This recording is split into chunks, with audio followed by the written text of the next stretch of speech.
Hi guys welcome to back my YouTube channel मो सुलग्ना आपको स्वागत जनाऊँ सो आज मो यूट्यूब चैनल रे मु गोटे बहुत बढ़िया डिशटे आपंक संगे सेयार करने जाऊँगी मु छतुरे जोटा बनाई सो आपण मैंने फर्स्ट टू लास्ट वीडियो को निहाती भाव में देखिए एंड केमती लगे कमेंट बॉक्स में निहाती भाव जनइबे से जमा भी भूलें एंड ये don't to subscribe my YouTube channel जोटा कि सबुठ तमें एमती सपोर्ट कर आगे करेंगे थैंक यू।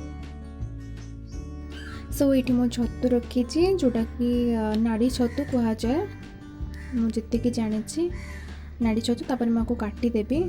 हाँ मु काटी सारी बहुत देखिपे आपण मैंने चुना चुना कर काटिदे मैंने चाहिए बड़ बड़ पीस भी रखिपारे। आपको मु हलदी पानी काटिक रखी हलदी पानी किसी समय रखी सारापर भल भाव चिपुड़ी देवी।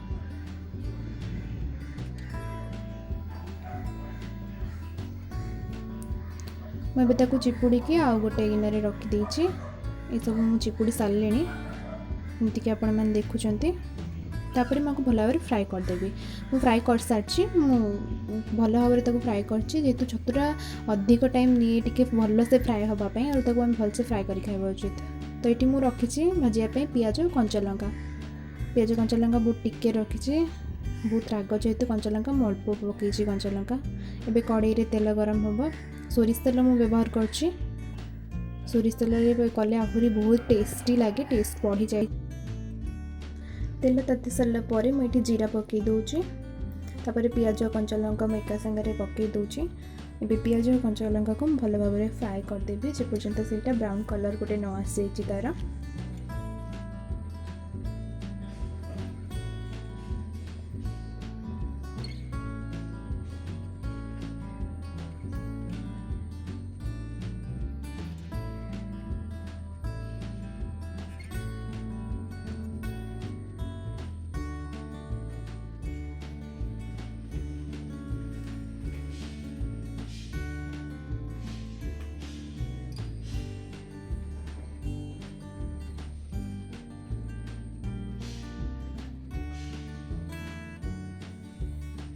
पियाजटा टी जल्दी सीझापी मुझे टिके जस्ट जमी लुण पकाती समस्ते सेमती मुझे टिके जस्ट लुण पकईली जमीक आपने देखिपे मो मशरूम जिते पकेबी से भी मुझे लुणटा पकेबी।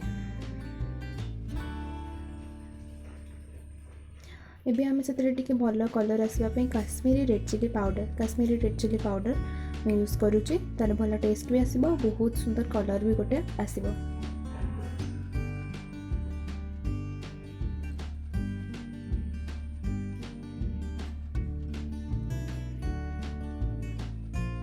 तापर भजा रखी छतु को मुझे पकई दूची भजा होकर रखाई छतु पकई देती आम आपको भल भाव में गोड़े देवा।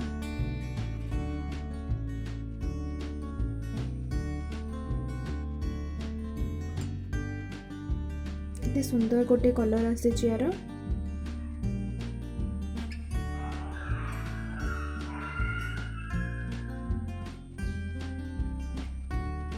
बहुत ही गोटे भल कलर आसी छतुर। एबे आम टिके किसी समय कड़े ये भाजवा पूरा फ्राए करवा जे छतुर भजा फ्राए करा से पूरा फ्राए हम यहाँ।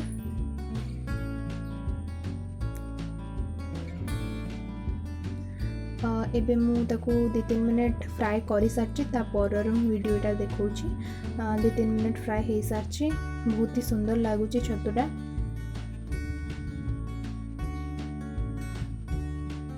सो एबे आमर हो प्रस्तुत छतु भजा। निश्चित आपण मैंने घरे ट्राए करेंगे ये टेस्टी छतु भजा को मत निश्चित भाव में कमेंट बॉक्स रे जनइबे केमती लगे छतु भजा। It's one of my favourite so बहुत ही टेस्टी लगुच। इट्स लुकिंग ब्यूटीफुल खाइबारे भी आपण मानक बहुत सुंदर लगे। Thank you.